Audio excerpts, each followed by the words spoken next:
Თუმცა ავიაცია მიერიში თბილავიამშენზე მიიტანა დღეს დილის 6-ზე რუსი აგრესორების ბომბდამშენებმა თბილავიამშენის აეროდრომის ასაფრენ-დასაფრენი ბილიკი დაბომბეს. წინასწარი ინფორმაციით დაბომბვა ერთი თვითმფრინავიდან განხორციელდა, რომელმაც 500 კილოგრამიანი რამდენიმე ჭურვი ჩამოაგდო.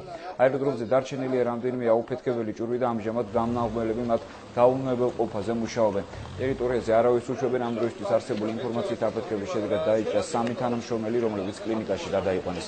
დაბომბვის შედეგად არავინ დაღუპულა.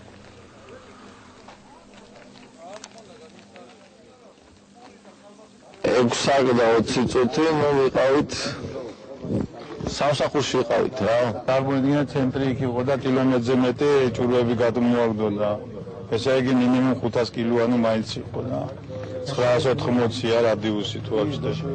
დაშავებულები 5 ადამიანი. ძიმეთ არიან? თავში ариян დაჭრილები 3 და 2 შედარების სუბუქად. Что это шум, крики, все, приехали посмотрели, что тут такого. И вот мы пускай, и увидели, что и все.